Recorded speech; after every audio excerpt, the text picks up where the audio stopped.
right, Bruno, and on MB, where it can't all be serious. And we got my good friend Candida from WomenIN. And you also do the PMI stuff, don't you? Yes, I do. Yeah. What is the PMI? Project Management Institute, our Southern Alberta chapter, and I'm president there as well. Great You're organization. pretty organized. And so when we tape these, what are we talking about? I don't know. Let's shoot the breeze about something. And you got the work breakdown structure, the charter.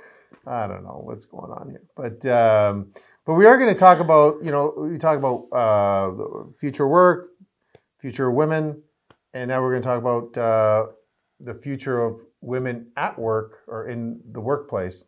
Number one awareness. The number one awareness of the women, the future woman in the future of work is, there's a lot of studies coming out on that leadership. So what are some of the traits? What are some of those new skills and behaviors that we're looking for as leaders? And we're finding that, everybody that's coming into the workplace now, pretty much, when I say everybody, it's for the most part, large number of people that are coming into the workplaces, there is that more empathetic, sort of trait that you need, the more collaboration you need. So they're finding that, some of the traits that a lot of women already hold, are finding that that's starting to kind of trickle into the workplace. It's not about a job description anymore, and do you fit in that job description, and this is your task, this is your role and responsibility, are you doing it, is that what we're measuring against? It's a bit more now, it is coming to the where we have a lot of future of the women at work where those skills and those traits are really essential. So you're talking about women need to be more leaders. Absolutely. Is that what you're saying? Okay, so let me throw you under the bus. Why don't you run for office? Which office are we talking about? Well, you're talking about either the mayor, they're all open, so you can become the mayor. I'm not being facetious. Everybody's laughing on the set. Not because they're laughing at you, but I'm like, they're all open. That's what they're laughing about. I'm laughing too. But I'm just saying, have you ever thought of running for either mayor, provincial politics, federal politics?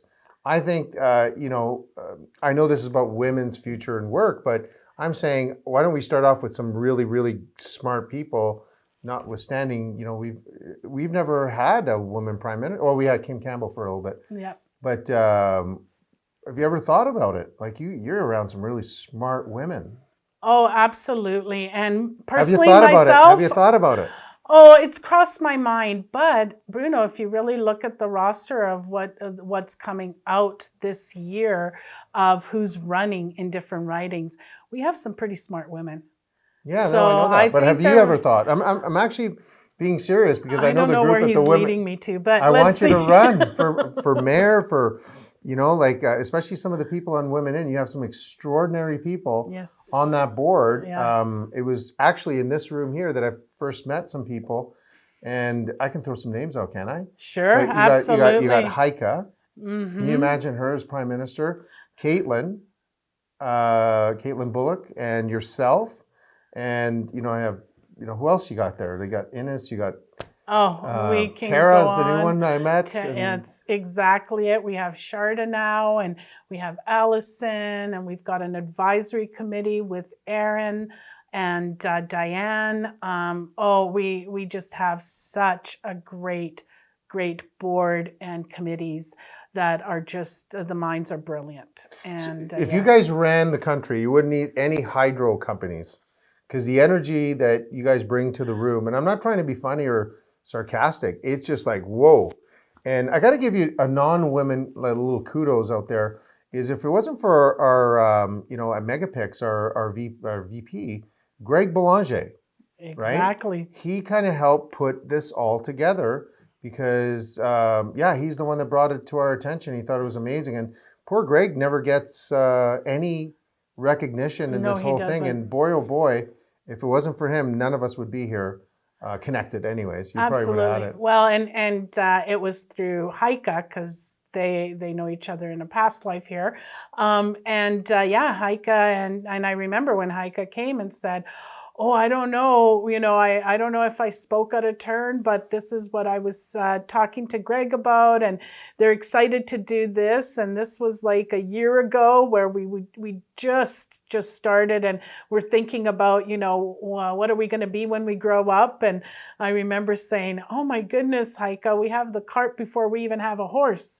And before we knew it, we did our first event. It was so successful and wonderful. And yes, it was thanks to Heike and Greg for that. And I'm saying, people like that, people like you should consider leading the country and leading our province or leading another province, or maybe we could lead a province we don't like and drive it to the ground. We'll do something anyways. But, WomenIN turned 1 just recently. February 23rd. February 23rd. Yes. And never looked back, and you're helping a lot of people. Not just even women, because men are kind of involved in the... Absolutely. And we're really excited, especially with this new advisory board. We are getting so much from, the community as a whole. So that means everyone. So from, female to male to everything, we're very inclusive. We're very diverse.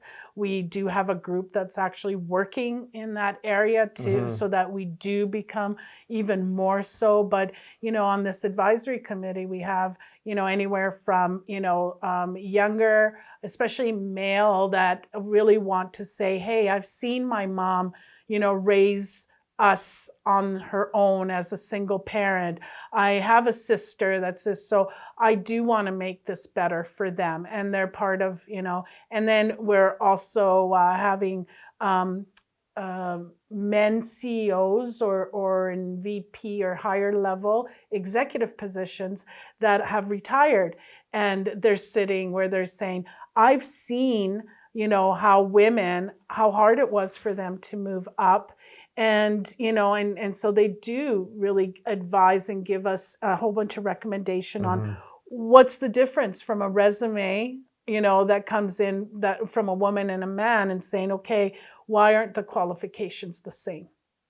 Right? Along the way, why aren't we providing the same opportunities for women that men have, so that those resumes are not so far apart? And, again, like being closer to the group when it first started and you launched your first event, it was interesting. Maybe we're just super fortunate and you guys attract the right people and the right men. Is everybody, every single VP or CEO or whatever that we approached wanted in. I remember Scotiabank was so excited. And they said, hey, speaking, are you wearing the Scotiabank colors? Anyways, I'll never forget, is one of their senior guys or whatever said, you would never know this, but we're promoting because they got their first EVP or something. Remember that? Yes. And they said, you know what? We're in. And we're like, man, if I knew every fundraising call was that easy. Yep. And I think it's just, something in the future that's long been, had to happen a long time ago that, yeah, people realize this. Like you said, my mom had to do this and my mom had to do that. I think you're right at the cusp right now of making an incredible difference. But second thing, we need to think about women at work, the future of work for women. Really, for women at work, especially in the future of work, again, I really think it's about how we use those skills and those traits and making them into leadership. I think it's extremely important that we now say we get that confidence. I guess it goes back to that self-care, right? Of really having that confidence where we are leaders, we can do this, and that we're just as equal for that opportunity, and it is about ensuring that the person who gets that leadership role is the person for the job. And it doesn't matter, right, of, male, female, and so forth. So it's having that confidence that the skills and the traits and those leadership skills that women have, those are the ones for today's and future work. Well, I'm going to tell you that it kind of brings back a little memories because we hosted that event, Miranda and I, and I'll never forget Heike's young daughter. Cordelia, yes. You know, I met her before that, and she was so disappointed that I was there, not Miranda, and then finally Miranda met her. So, but what's really interesting, the panel that you had was, in retrospect, so high-powered. We had Christina Pilarski, yes, from the Pilarski Group. She's amazing. Yep. You had Victoria Moretti, up-and-comer. You know, she's a CPA. Boy, you don't get enough more energy than that. And our good friend Anila Lien from the Center of Newcomers, who across Canada gets so many accolades and so many prizes or awards that looking back was like, good luck getting that much energy on stage again. And but it's absolutely amazing. And I think the future is just so bright for WomenIN. And I know you can get more information, but you know what? Speaking about women, I think a lot of people want to know about this woman right here. So I kind of throw out some rapid fire questions, right? So yes, you do. Yeah. This was not rehearsed. Never saw this question. And if you don't like it, we won't edit it. You know, we have all our production guys laughing because they know I don't edit very much. But favorite food? Oh, it's Italian, and it's definitely my lasagna. Your lasagna? How many layers? 4. 4. I don't believe it. You believe it, Arden? 4. We're gonna have to bring. Okay, you got to bring us a sample. Okay. Okay. There you go. Okay. Favorite artist? My Paul Brandt. Oh, really? Our good friend works with her. That's with right. Him. Sorry. Can we throw out a shout out for Rosanna and Brogno? Oh, yes, we can. Yeah. Best hair in the biz, that one. Oh, my good, right? Rosanna, no. Paul. Paul's got good hair, but he's got the hat on. He always has so favorite, okay, good. Calgary country singer. And super amazing human being. Mm-hmm. Super amazing. Maybe you can get him to come to the next event. We'll have to talk to our friend with him Rosanna. and his horse and there's a Chevy truck, Ford truck. Ford. Is it Ford? Ford. Okay, there you go. I just blew in his endorsement. And okay, so favorite song. Do you have a favorite song from? Is it Paul Brandt? You have a favorite song, or is it Dean Martin? I'm not leading the witness, but Italian girl. No, I think my favorite song, as much as I love Paul and country, is "Believin'." Oh, okay. Yeah. Can you sing us a? Oh, right. You still having a favorite song you're not gonna sing. Favorite movie? Oh, the favorite movie for me has to be Breakfast at Tiffany's. Really? Not Moonstruck? Oh, with Cher? Come on. I guess we could have that one joking.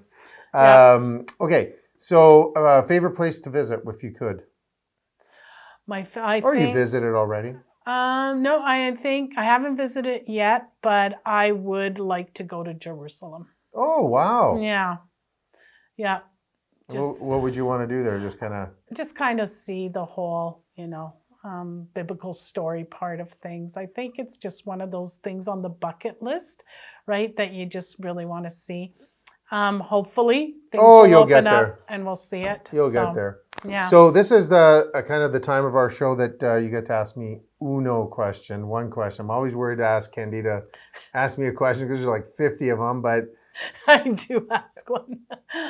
I think for me is I sort of know it, but I do really want the audience to know. Oh. Why do you do this? Like talk to you? Just out there and letting people know you put so much passion and talking to the right people and it always comes down to people say, well, I kind of have to. I want to. I don't know. I've been behind the desk my whole life in terms of desk and work, and a lot of my interviews were kind of confidential in nature, and you meet so many extraordinary people, but you can't really tell the real story sometimes. And to be quite honest with you, past that, our little organization, as you know, we want to highlight small to medium-sized businesses.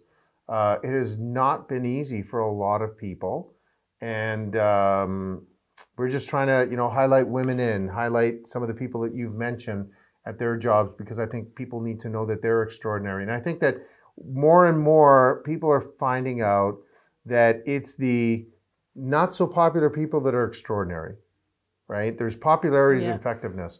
And one of the things that I would like to strive for is, you know, highlighting people that are really trying to make a difference like yourself. And, you know, we mentioned my friend Greg, and, you know, we have our great production people, including Arten back there, great young future of our country. And we want to highlight these people.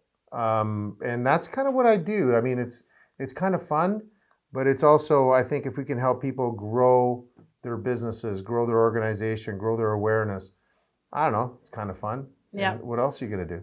You know, talk to people you don't want to talk to? What is it? So anyway, so that's a good question. Woo, that was an easy one. That was good. But we're gonna continue this conversation as we always do. But click below, WomenIN, got some webinars, seminars. Yes, we do. And thank you very much, Candida. It's always my pleasure because you're awesome. Thank you so much. And Bruno, thank you so much for having me. This was fantastic. Thanks, everybody. I'll see you guys next time. Hey everybody, I hope you enjoyed this episode. Remember, if you want someone you know to be our next guest, simple. Click below in the description and we'll get in touch with them. Thank you for watching, and please subscribe and you'll never, ever miss another episode.